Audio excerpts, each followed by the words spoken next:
darte a ti toda la gloria y toda la honra. Queremos honrarte y queremos poner nuestro corazón delante de ti, dispuesto a recibir tu palabra y que a tu Espíritu Santo pueda obrar en nosotros conforme sea tu voluntad.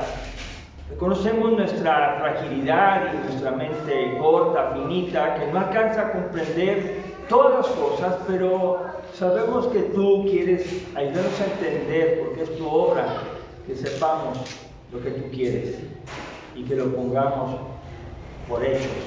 Te pedimos que nos dirijas y te damos gracias por tu ayuda, tu presencia y tus bendiciones en Cristo Jesús. Amén. Amén. Voy a leer un solo versículo que se encuentra en Isaías 59:2, porque quiero que meditemos en este versículo y lo vamos a ir considerando a través del mensaje en otro pasaje. Dice así: pero vuestras iniquidades han hecho división entre vosotros y vuestro Dios, y vuestros pecados han hecho ocultar de vosotros su rostro para no oír. La palabra que quiero señalar aquí es división, una división. Y puedo ver lo que pasa en las viviendas cuando alguien divide un cuarto de otro cuarto. Le mete una barda y ya no hay comunicación entre un cuarto y otro. No se sabe lo que está haciendo el otro lado. Y si alguien está de ese lado con una división, pues aunque hable, no lo van a escuchar. Está dividido. Esta división fue hecha en la vida del ser humano por causa del pecado.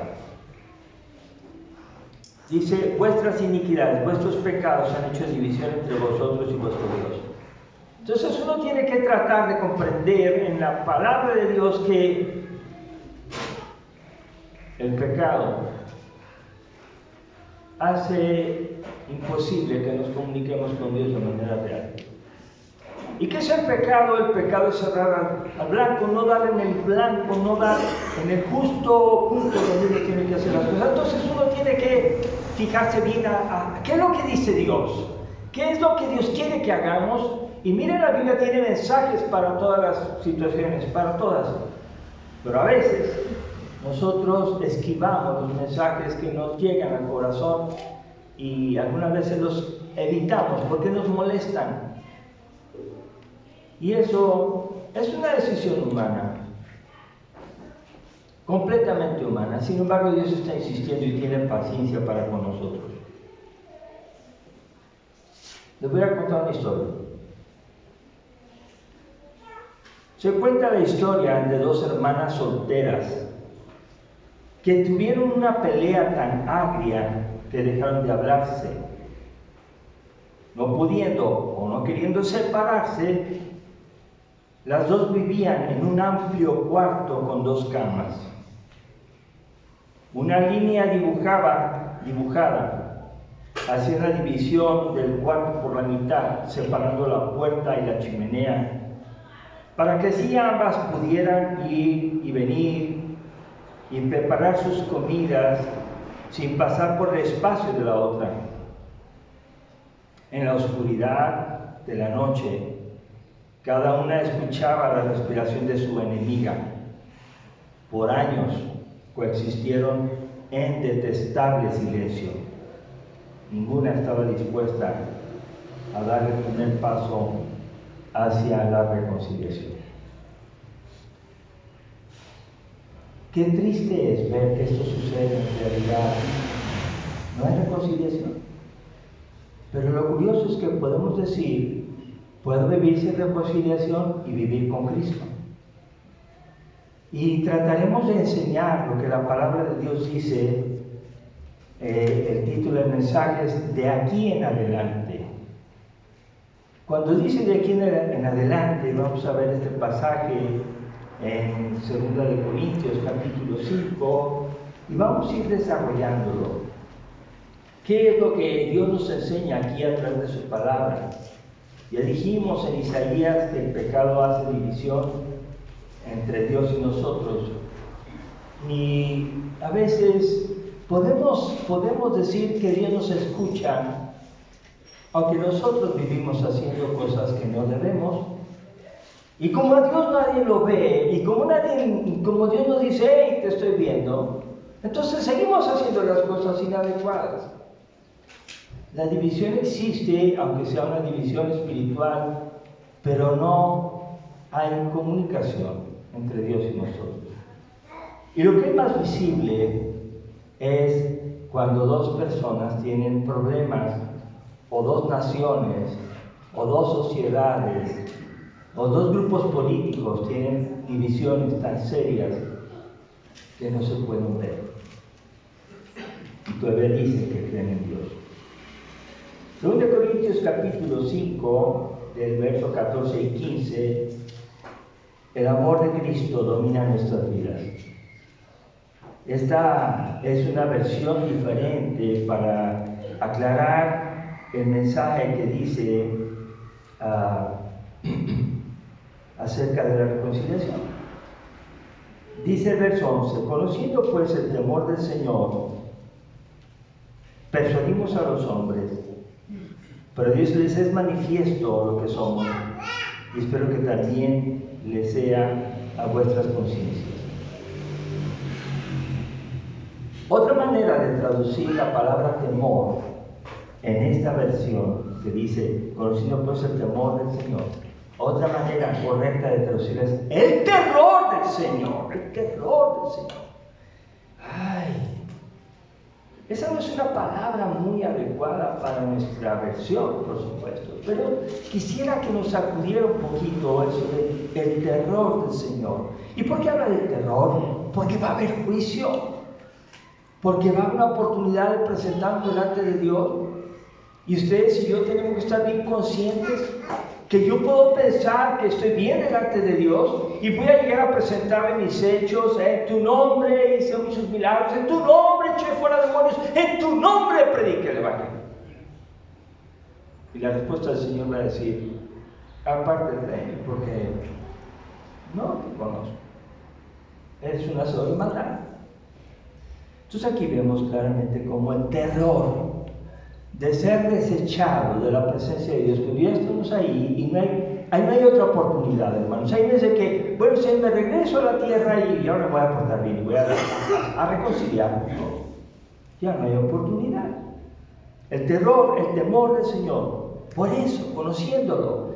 ¿Y saben quién lo conoció? Pues el que está escribiendo, que es el apóstol Pablo, y él mismo se vio ante un Dios todopoderoso que le dice, Saulo, Saulo, ¿por qué me persigues? Y él contesta, asignándole el nombre de Dios a esa voz. Le dice, Señor, ¿quién eres? Yo soy Jesús, a quien tú persigues. El terror de Pablo llegó a convertirlo, tocó su corazón, tocó lo más interno de su fe. Era una fe inteligente, una fe fundada en la ley, una fe fundada fuertemente en las enseñanzas de Moisés. Sin embargo, vivía odiando, vivía tan celoso que estaba dispuesto a encarcelar y a dar su voto para que los mataran aquellos que creían en Jesucristo. Y podemos ver ahí como el terror que experimentó Pablo dice, por eso queremos convencer, persuadir a los hombres. Queremos enseñar esta verdad que sigue. Dice, pero a Dios les es manifiesto lo que somos.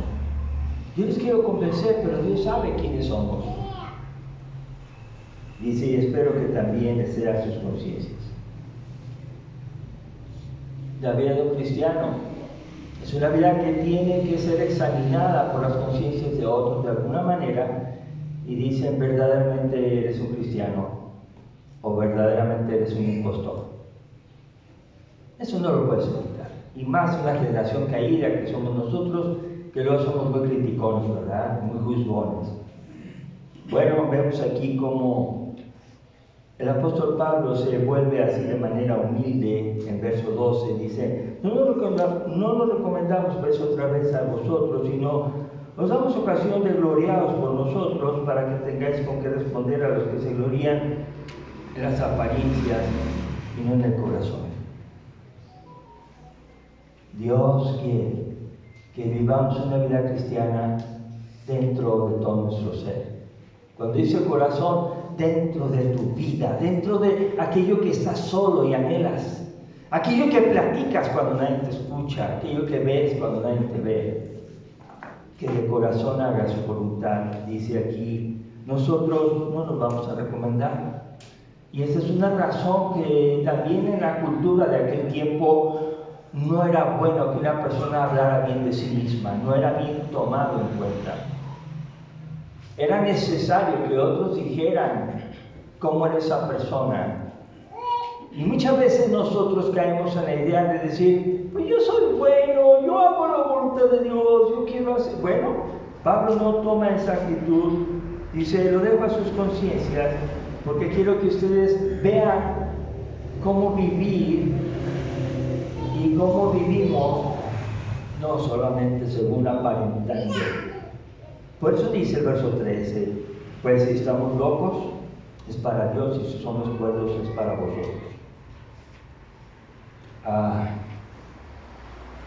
No importa lo que ustedes piensen, importa lo que Dios piensa de nosotros.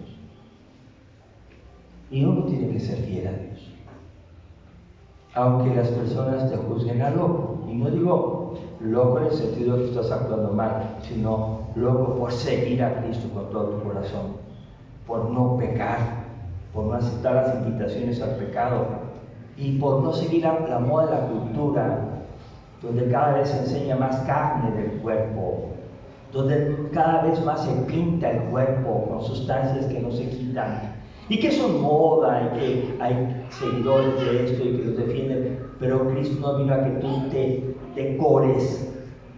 Cristo vino a que decoremos el reino de Dios predicándolo con una vida limpia, una vida placentera en la cual tú aludes ser un verdadero cristiano, que portas todas las cosas, instrumentos en el cuerpo, marcas y rompes tu ropa para que...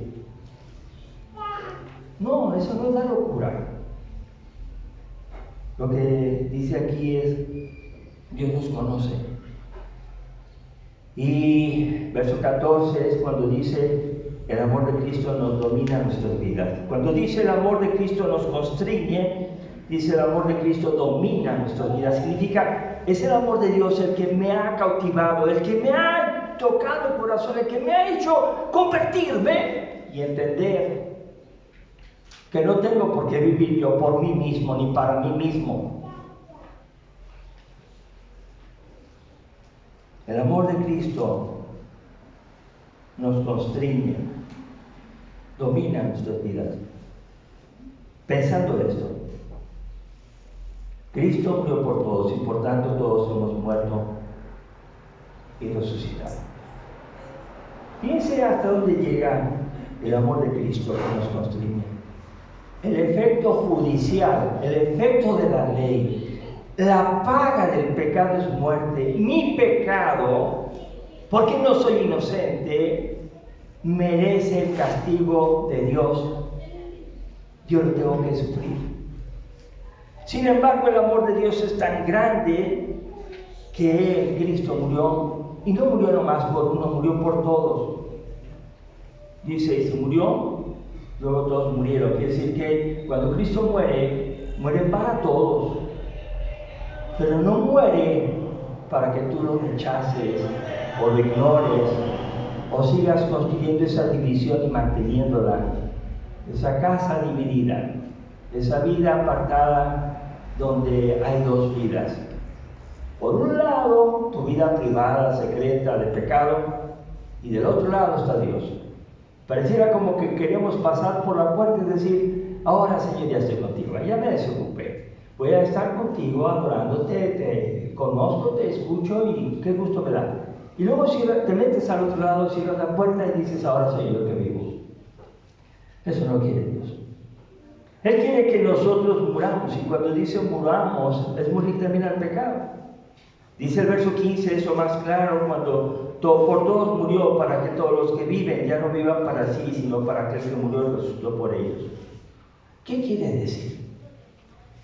Cristo vino a reconciliarnos y a derribar esa pared de división entre dos estilos de vida. Un estilo de vida en el pecado y un estilo de vida en santidad con Dios. Él viene a derribar esa pared. Por eso dice ahí, para que ya no vivan para sí, ya no van a tener esa vida doble, esa doble cara, ese doble estilo. No, ya no. Sino van a vivir para aquel que murió y resucitó por ustedes.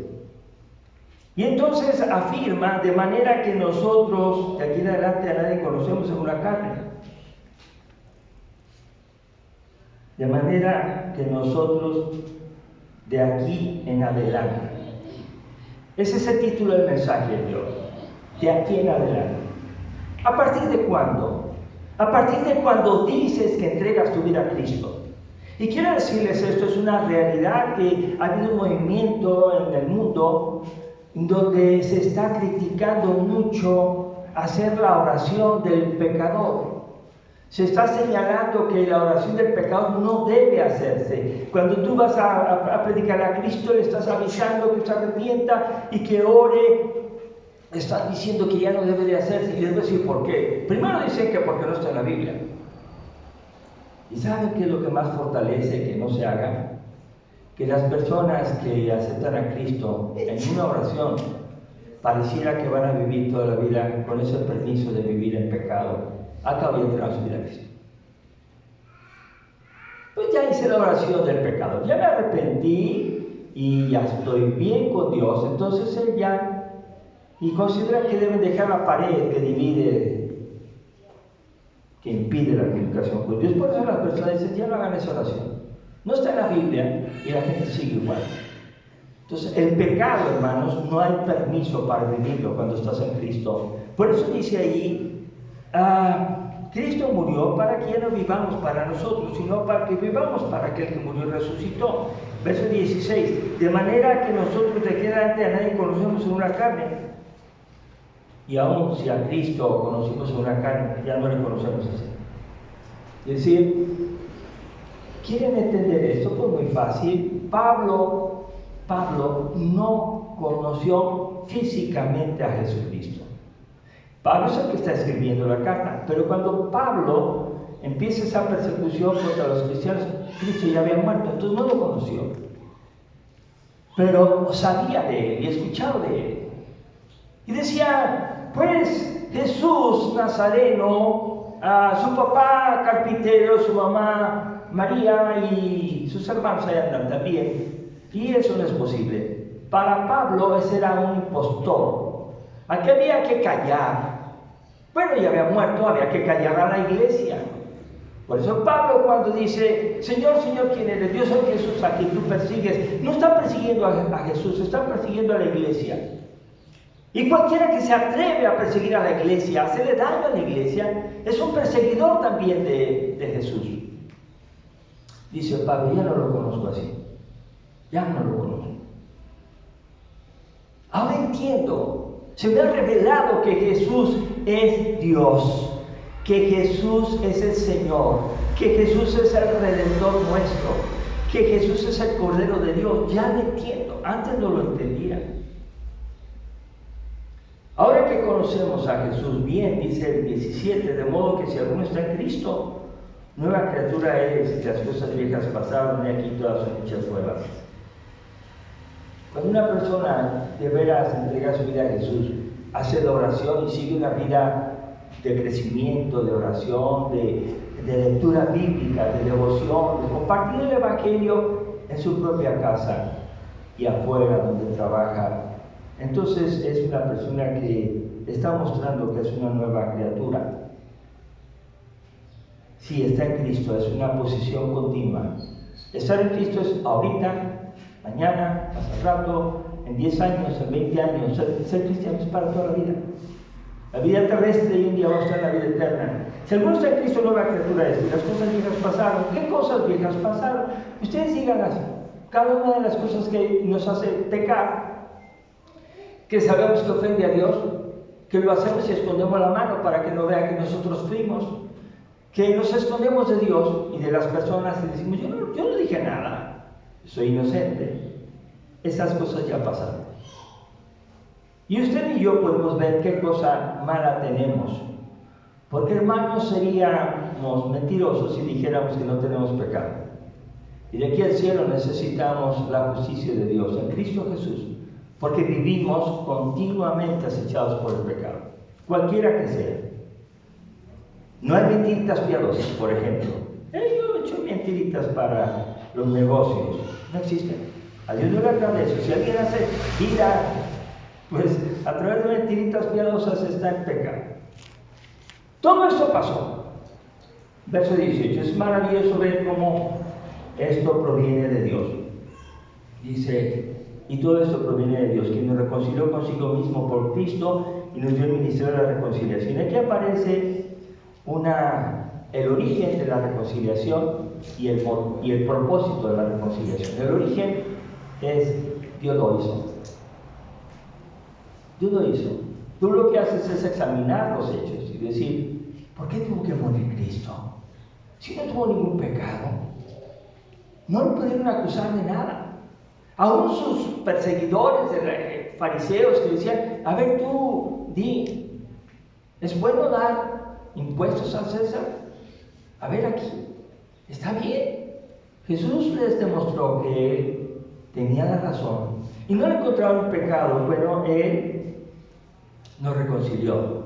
Él murió como un cordero sin mancha en nuestro lugar. Los que debíamos haber muerto en la cruz éramos nosotros, no él. Y el propósito para que nos reconcilió, hermanos, es para el ministerio de la reconciliación, para servir reconciliando a personas. Nos llamó, nos perdonó, nos justificó, nos redimió para ayudar a personas a reconciliar. En días pasados nos enteramos que falleció el hermano Marcos Landis, un hermano norteamericano, misionero, que fundó varias iglesias en Guadalajara, que tuvo el Instituto Bíblico de la Roca. Y estaba contando en una entrevista que hicieron en el 2018 cuando vivía, estaban recordando la entrevista y dice que una vez un misionero llegó y le dijo, hermano Landis, ¿qué pasó, hermano? Este lugar es un lugar muy difícil. Aquí nadie va a creer. Esto es terriblemente duro, un terreno que no es apto para el evangelio. El hermano Marcos Landis lo volvió a ver, cuenta la entrevista, así estoy parafraseándola, diciendo lo que me acuerdo. Dijo, hermano, si esa es su fe, regrésese a su país, usted no tiene trabajo aquí. O sea, sin fe es imposible agradar a Dios. ¿Y quién mira las circunstancias de la sociedad que está plagada de pecado, y que el vecino, y que el trabajador, y que allá y que para acá, que son perversos y malos? A eso vino Cristo. Y nosotros éramos unos de esos. Tal vez éramos pecadores de cuello o corbata alta, ¿no? De cuello alto. Éramos muy diplomáticos y asistimos a la iglesia desde pequeños y no nos hemos convertido o ya somos convertidos y seguimos pecando, no sabemos. Pero sabe que el hermano Marcos dijo, regrésese a su país, no hay lugar para usted aquí. La misión de Dios, la reconciliación, no se hace sin fe. Cuando uno va, y el llamado de la iglesia, ahí está claramente, dice, nos encargó a nosotros la palabra de la reconciliación. Hermano, nos llamó a ir con los familiares, nos llamó a ir con los vecinos, nos llamó a enseñar que derriben esa pared, que Cristo quiere reconciliarnos, que la muerte de Cristo es lo único que lo puede hacer, y que la diplomacia no sirve, porque hay personas diplomáticas que se odian, pero se saludan. ¿Por qué se saludan? Porque si no pierde el trabajo. Entonces necesito guardar las apariencias, ¿verdad? Y hay personas diplomáticas así. Dios no quiere diplomacia, Dios quiere arrepentimiento, reconciliación. Y entonces nos dice en el verso 20, así que somos embajadores en nombre de Cristo, como si Dios rogase por medio de nosotros, os rogamos en nombre de Cristo, reconciliados con Dios. Somos embajadores en nombre de Cristo. ¿Sabe lo que es un embajador? Es un representante de un país en otro país.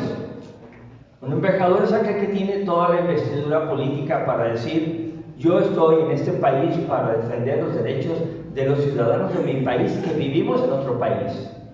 Ese es un embajador. Entonces, cuando tienes un problema, tú eres mexicano, estás en otro país, si tienes problemas, acude a la embajada en ese país, la embajada de México. Y el embajador te va a recibir y te va a decir: ¿qué te pasa?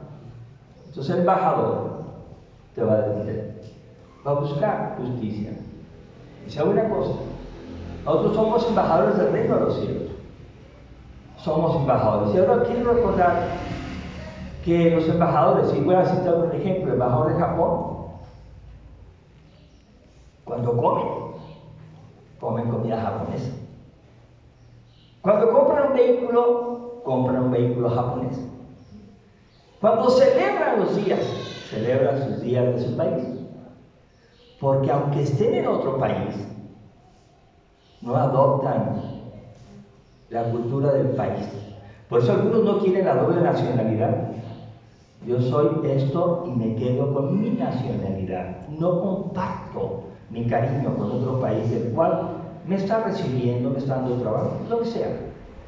Pero los embajadores son totalmente celosos de lo que representan. Y Jesús nos dice también a nosotros, dice: acuérdense, ustedes están en el mundo, pero no son del mundo.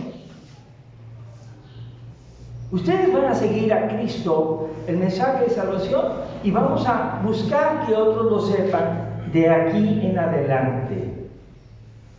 Ahora, yo puedo entender esto y lo entiendo y oro, porque, bueno, no sé, hay personas que no pueden hablar de Cristo a otros.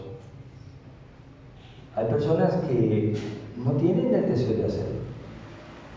Y yo entiendo que hay diferentes dones y ministerios y que Dios tiene diferentes formas de trabajar, pero cuando alguien esconde a Cristo o hace que su vida confunda a las personas con su pecado, ya no es un buen embajador. No es un buen embajador. Y entonces, lejos de acercar a las personas al reino de los cielos que está representando, lo va a alejar. Esas expresiones ustedes las conocen. Y eso que son cristianos, mira nomás cómo viven. Uno tiene que pensar en el terror del Señor, en el temor del Señor, cómo Dios está mirando nuestra vida y nos está reconciliando para evitarnos ese sufrimiento eterno, y nos está encargando una tarea que vayamos a rogarle en el nombre de Cristo, reconciliados con Dios.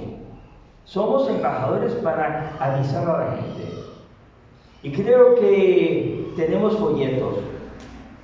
Y tenemos que decir, sin que nadie me diga, porque es Cristo el que debe moverte, llévate folletos y comparte el Evangelio a las personas. Hay varias personas que están muriendo. De repente, una empresa funeraria en Ameca publica las defunciones de Ameca, y así en todos lados hay alguna empresita de este tipo que hacen ese servicio de videograbar y sacan las personas, y a veces nos enteramos que mueren personas cercanas a nosotros. ¿Se han dado cuenta de eso? Y dice uno: ya se murió, y se sigue muriendo, vamos a seguir muriendo, pero el Señor quiere, antes de morir, vayan con ellos, díganle: reconcíliate con Dios. No seas como esas dos hermanas que vivieron una división imaginaria No levantaban la pared, solamente era una raya que pintaban ahí. Y las dos respetaban, muy educadas, respetaban, no invadir el territorio de la otra para no tener más problemas. Bastaba con que se aborrecieran. ¿Ustedes creen que eso a Dios le agrada? Dios no quiso. Dice, no quiero esa división entre ustedes y yo. Voy a mandar a mi Hijo Jesús para que derribe esa división que hay entre ustedes y yo. Que Él pague por sus pecados. Abandonen su pecado. Crean en Cristo. Pero no solamente dice eso, dice, ahora vayan, verso 21, al que no conoce el pecado, para nosotros lo hizo pecado, para que nosotros fuésemos hechos justicia de Dios en Él. ¿Qué quiere decir Dios? Que nos encarga a nosotros la reconciliación. Todo el que está en Cristo, todos los que estamos en Cristo, hemos sido muertos y resucitados por la reconciliación que Dios ha hecho. No hay nadie aquí que esté por sus méritos. Él aplicó su justicia para nosotros en su Hijo Jesús. Entonces, de aquí en adelante, todo cambió para nuestro bien. Debemos cumplir el propósito para el que Dios nos justificó. Debemos cumplir el propósito para el que Dios nos justificó.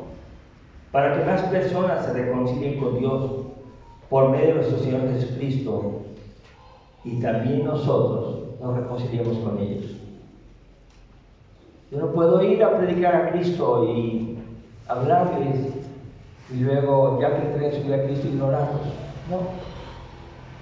Entre Él y yo hay una relación ahora personal. Si yo entregué mi vida a Cristo y fui hecho hijo de Dios por su gracia y su misericordia, Él se arrepintió, entregó su vida a Cristo, entonces Él es hijo de Dios, ¿de acuerdo? Entonces la relación entre Él y yo es de hermandad, somos hermanos. Él nos unió. No es posible vivir con rayitas o con muros de división.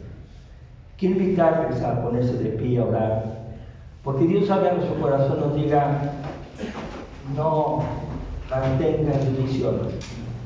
De aquí en adelante, vive una vida que agrade a Dios.